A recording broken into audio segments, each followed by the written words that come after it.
Nandyal SBI కాలనీలో ఉన్న corporate private పాఠశాలలో 10వ తరగతి విద్యార్థుల తల్లిదండ్రులు ఆందోళన చేస్తూ ప్రిన్సిపల్పై ఆగ్రహం వ్యక్తం చేశారు.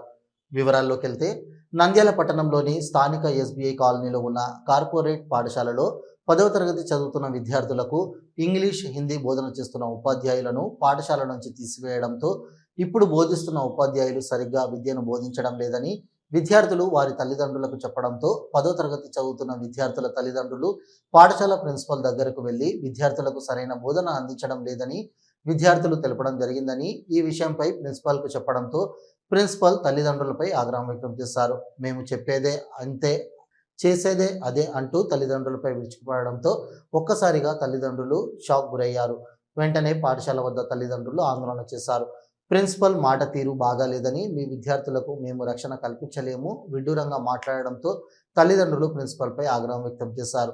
ఒక పాఠశాలలో ఇలా మాట్లాడడం ఏంటని, వెంటనే ప్రిన్సిపల్పై చర్యలు తీసుకోవాలని, లేదంటే మా పిల్లల టీసీని ఇవ్వాలని తల్లిదండ్రులు ఆందోళన చేపట్టారు. అయితే ఇంత జరుగుతున్నా జిల్లా విద్యాశాఖ అధికారులు ఏం చేస్తున్నారు? ఒక కార్పొరేట్ పాఠశాలలో ఇంత జరుగుతుంటే వారికి తెలియదా? పాఠశాలకు గ్రౌండ్ సౌకర్యం కానీ, అగ్నిమాపక పరికరాలు ఉన్నాయా? ఇవన్నీ లేకుండా ఎలా పర్మిషన్ ఇస్తారు? కనీసం వసతులు లేని ఈ కార్పొరేట్ పాఠశాలపై కఠిన చర్యలు తీసుకోవాలని పలువురు ఆవేదన వ్యక్తం చేశారు. ఈ సందర్భంగా ప్రిన్సిపల్ వివరణ కోరగా, మేము తల్లిదండ్రులతో మాట్లాడుతున్నాం, వారికి న్యాయం చేస్తాం, వారికి అండగా ఉంటామంటూ తెలిపారు.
మీరు ఆమె చూపించండి మేడం, ఇది వాళ్ళ డిమాండ్స్. వాళ్ళ కనీసం వచ్చి సర్లే తప్పైందని బయటకు వచ్చి ఏం లేదండి. మా పాప భాష్యంలో 10th క్లాస్ అవుతుంది. లాస్ట్ వరకు బాగుండే, 10th క్లాస్ లో కూడా బాగానే ఉంది అని సారు వాళ్ళందరూ మేమంతా చూసుకుంటామండి అన్నారు. స్కూల్ మారుస్తామంటే సరే అని నమ్మకంతో బుక్స్ కొన్నాక ఇప్పుడు ఉన్నట్టుండి స్టాఫ్ ను మార్చినారు మేడము. అంటే ఇంగ్లీష్ సార్ని మార్చినారండి. హిందీ కూడా అంత పెద్దగా లేదు. తెలుగు కొత్త మేడం తెచ్చినారు, గుడ్ బాగున్నా అన్నారు. ఇప్పుడు హిందీ మేడం హిందీ సార్ బాగలేదు, ఇంగ్లీష్ కు కూడా సార్ బాగలేదు. లాస్ట్ టైం హిందీలో బాగా వచ్చినాయి మార్క్స్, ఈసారి కూడా 10 out of 100 వచ్చినాయి మార్క్స్. అదే ఓల్డ్ స్టాఫ్ ఉంటారనే ఉద్దేశంతోనే మా పిల్లలందరినీ ఇక్కడ పెట్టామండి. ఇంగ్లీష్ వాళ్ళని మార్చినారు. మేడం మంచి ట్యూటర్ ను పెట్టండి అని ఎంత అడుగుతున్నా 4 days నుంచి మేము ఫైటింగ్ చేస్తూనే ఉన్నాం. వస్తున్నాము, గంటలు ప్రిన్సిపల్ మేడంతో మాట్లాడుతూ పోతూనే ఉన్నాము. ఎంత ప్రిన్సిపల్ మేడంతో మాట్లాడుతున్నా కూడా ఆమె ఈ రోజు రేపు అంటూనే ఉన్నారు. ఓల్డ్ స్టాఫ్ ను మేమే రిక్వెస్ట్ చేసుకొని సార్ మీరే వచ్చి చెప్పండి ఇయర్ ఒక్కటి అని అడిగింటే సార్ వచ్చింటే కూడా నిన్న కూడా మేము అడిగినాం తీసుకోండి అంటే తీసుకుంటాము అన్నారు. ఈరోజు సార్ వచ్చింటే వెనక్కు పంపించారంట. ఇంకా మరి ఏం చేయాలో మేము దానికోసమే ఎంత అడుగుతున్నా కూడా ప్రిన్సిపల్ మేడం అయితే నో రెస్పాన్స్ అండి. పైగా మీరు ఒకవేళ మేము సార్ని పిలిపిస్తామండి, ఓల్డ్ సార్ని, కాకపోతే మీ ఆడపిల్లలకు మేము సేఫ్టీ ఇవ్వలేము అంటే మేము అక్కడికి అన్నాం. మేడం మీరు లేడీస్ అయ్యండి, ప్రిన్సిపాల్ అయ్యండి, మీ దగ్గర మా పిల్లలు ఎక్కువ ఉంటారు, పిల్లలకు సేఫ్టీ లేదు అంటే మేము ఎట్లా ఉండాలా మేడం అని అడుగుతున్నాం. ఇప్పుడు అదే అండి మా సమస్య కూడా, పిల్లలకు బాగుండాలి, మా పిల్లలకు మంచి బెటర్ ఎడ్యుకేషన్ కావాలా. పైగా ఇప్పుడు 10th క్లాస్ వాళ్ళండి, ఇప్పుడు 6th 8th 7th 8th అంటే మేము వేరే స్కూల్ కి తిప్పుకుంటాం. 10th క్లాస్ కదా, అక్కడికి మేడం టీసీ ఇస్తాము కన్ఫర్మేషన్ అంటే కనుక ఇంకా తీసుకోవడానికి మేము రెడీగానే ఉన్నాం. Okay, thank you sir. Hello, Nandyal news 10 మీ చుట్టూ జరిగే సంఘటనల్ని మా దృష్టికి తీసుకురావాలి అనుకుంటున్నారా? అయితే ఇంకా ఆలస్యం ఎందుకు? మా వాట్సాప్ నెంబర్ 9849700865కి సమాచారాన్ని ఎప్పటికప్పుడు పంపించండి. మా నంద్యాల న్యూస్ 10 ద్వారా మీ సమస్య పరిష్కరించుకోవడానికి ముందడుగు వేయండి.